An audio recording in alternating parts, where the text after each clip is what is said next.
This episode contains spoilers for The Last of Us Left Behind and the Uncharted series. But wait, there's more. We originally recorded this episode soon after finding out about Amy Hennig's abrupt departure from Naughty Dog. We were confused and angry, and there's still a lot we don't know. We now know, however, that EA and Visceral Games has now brought her on board as creative director for a mystery Star Wars project. And really, who better to helm a Star Wars game than someone so adept at applying Indiana Jones's toolbox?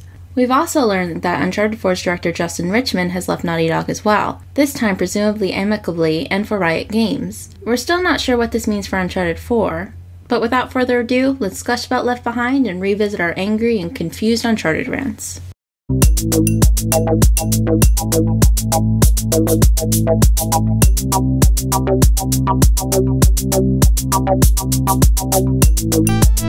Welcome back to the Push to Smart Water Cooler. Today we're taking a break from the episodic games to look at Naughty Dog's latest DLC, Left Behind for The Last of Us. We'll also be talking about some of the more unfortunate news coming out of the Naughty Dog studio. So without further ado, let's get started with Left Behind.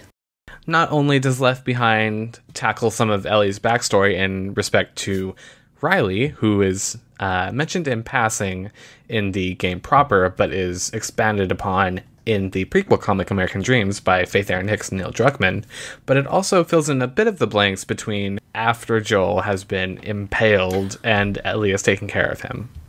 I loved this DLC. Too. I mean, just everything about it, okay, not everything about it. I didn't care. I know this makes me probably terrible, but I didn't care about the whole Joel business. Oh, no, me neither. It was just a means to an end to get us to the Riley. And just their story was so interesting. Mm-hmm. And I loved in the flashbacks how you were kind of putting all these mechanics into a different context. Yes.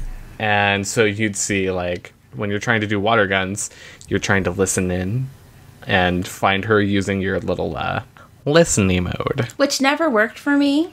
Like, she would just disappear.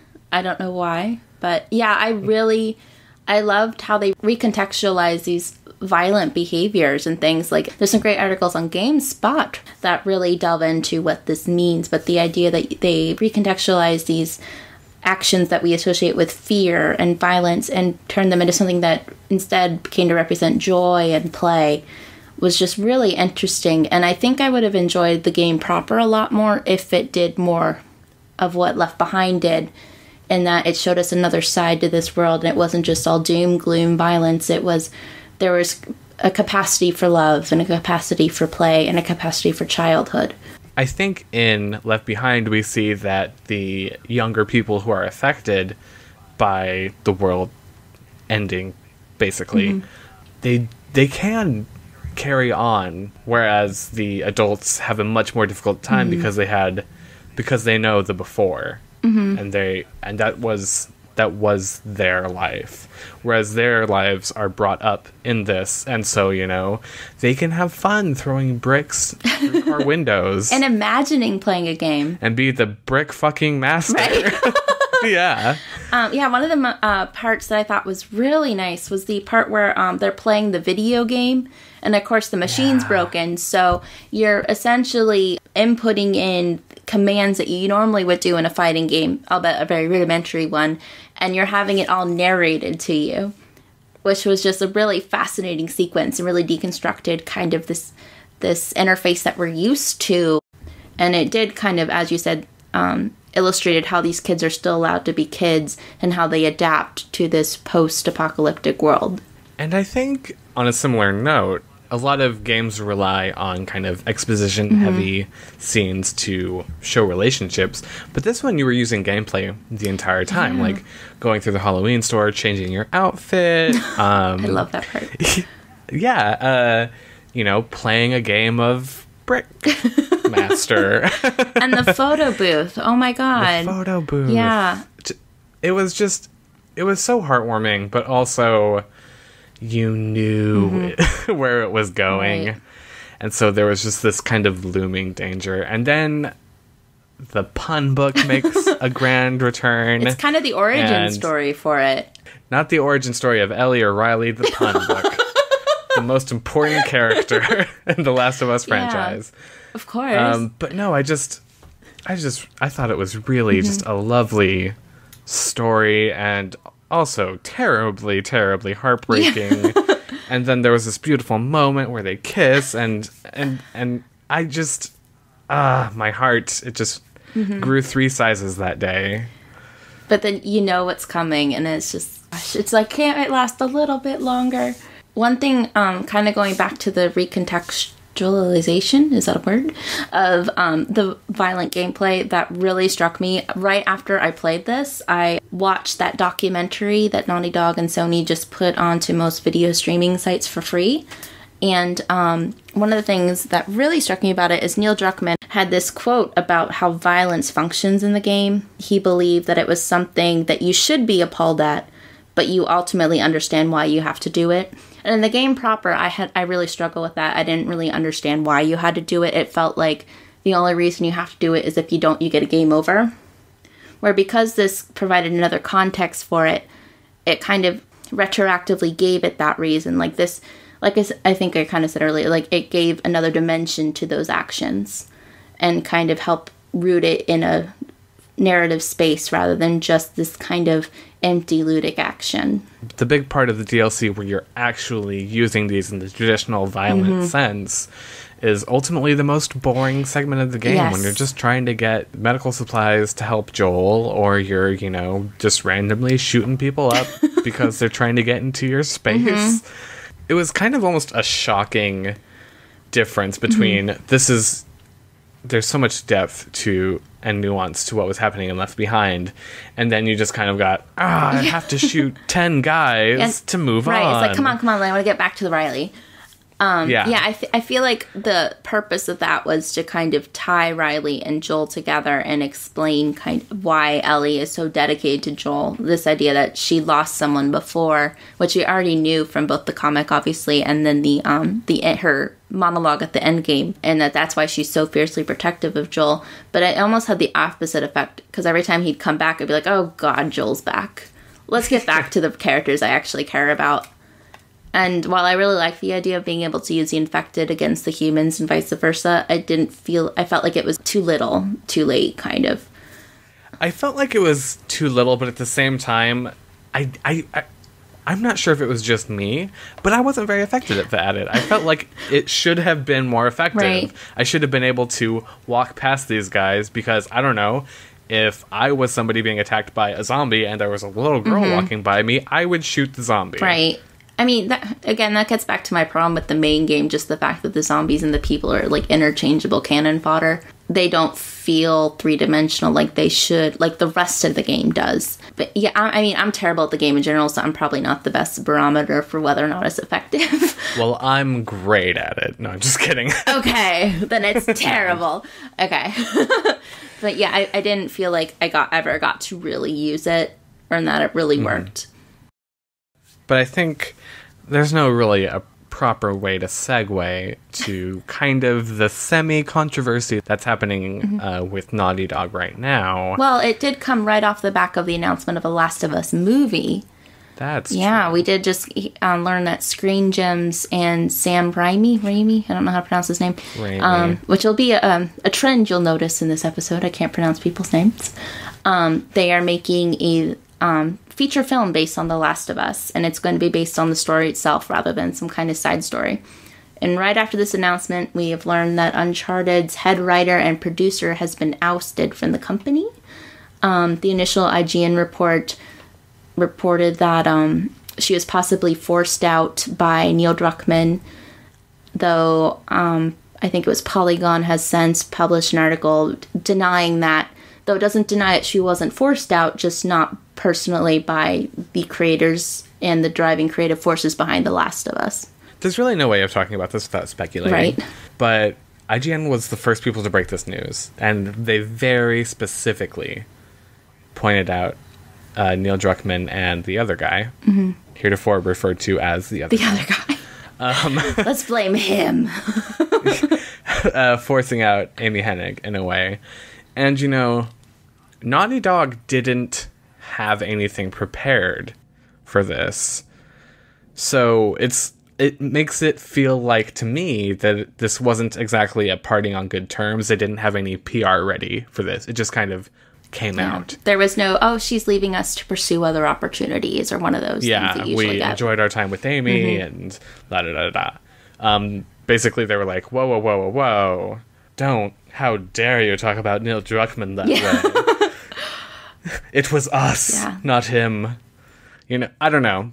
For me, it kind of reeks of, like, the higher-ups are kind of falling on the sword, because Neil Druckmann's name now sells games. Right. They don't want to tarnish the auteur, kind of. Which, I mean, I didn't like Uncharted 3, which is the last big game she worked on, but, I mean, I'm really afraid for the future of the Uncharted series, and it sounds really overwrought and melodramatic, perhaps, but, I mean, it's a fine line. Just playing the other Uncharted games or trying to read that terrible novel that was published that was not written by her. Whenever Amy Hennig is not writing Nathan Drake, he comes off sounding like this misogynistic jerk.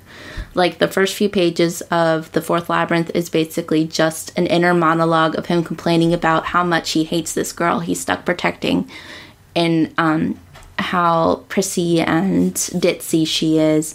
And The Golden Abyss, a lot of the humor is based on kind of feminizing each of the other manly men and kind of poking fun at their masculinity, not in a way that's at all self-aware. And it's surprising that should be a fine line between being kind of a lovable, if not very prepared and heavy on the improvisation guy, and just flat-out jerk. But apparently it is a fine line, and I'm concerned about what the series will become without her giving that character that warmth and that compassion to balance out some of his perhaps more callous actions that he does without thinking it. And Golden Abyss, the Vita title, it was fun, but it was totally forgettable. And there was a character, there was like the mean guy, and then there was not Elena. Right. And so that is what I have come across from a game of Uncharted, not written by Amy Hennig. Right. And I feel like the motion comic they released leading up to Uncharted 2 was very similar. There was, like, mean guy, not Elena, and then Nathan Drake going on a wacky adventure with them, and it didn't feel very fleshed out, which, not boding well. People play in this particular sandbox, I don't know why, but it doesn't work out that well. Which is, I'm sure, why the movie for Uncharted has been stuck in production hell for, like, 10 years. Something. Yeah. I mean, the Uncharted is very unique in that it is a property based on Indiana Jones that apes from Indiana Jones regularly, that comes off more as kind of a loving tribute and pastiche than something that is seen as, Sahara or The Mummy or something.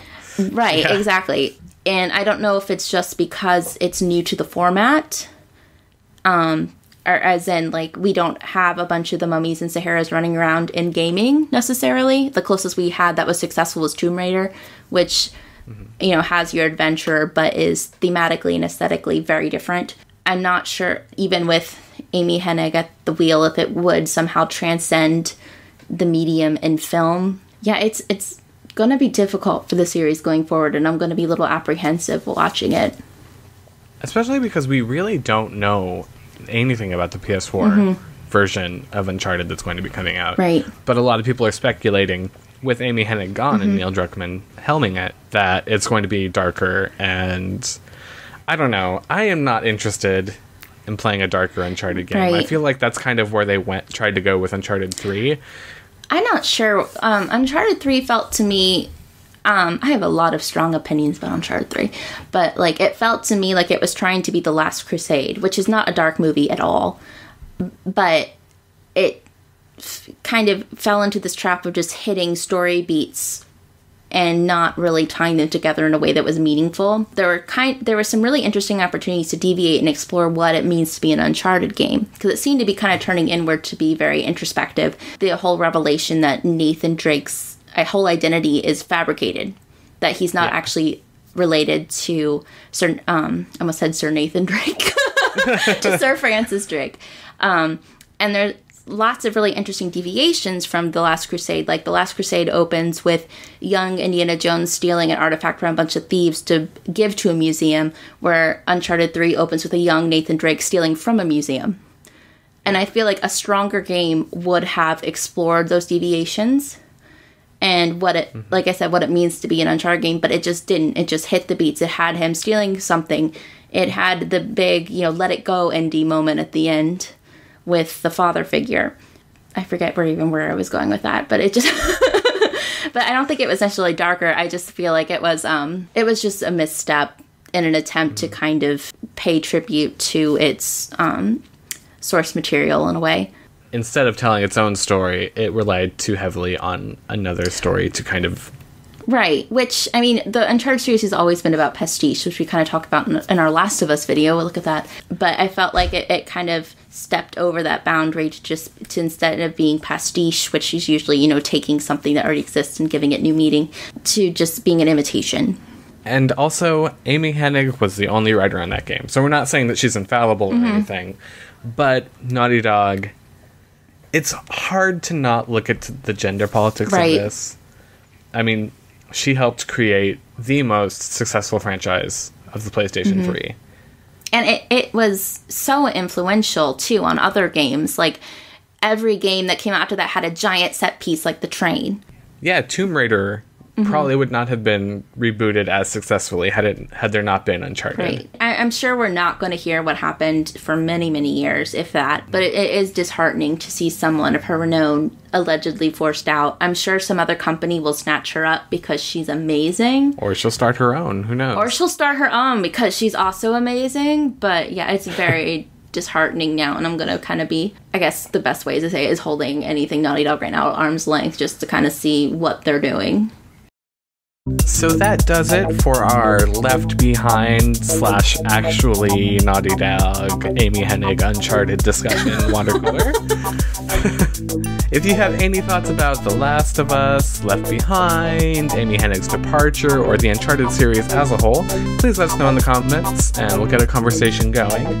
Until next time, please subscribe to us on YouTube where you can stay up to date with our newest videos. And our next water cooler discussion will be about Telltale Games The Walking Dead Episode 2 of Season 2. Am I ever gonna get to play a video game? Your chances are dismal. Fuck you, Skull.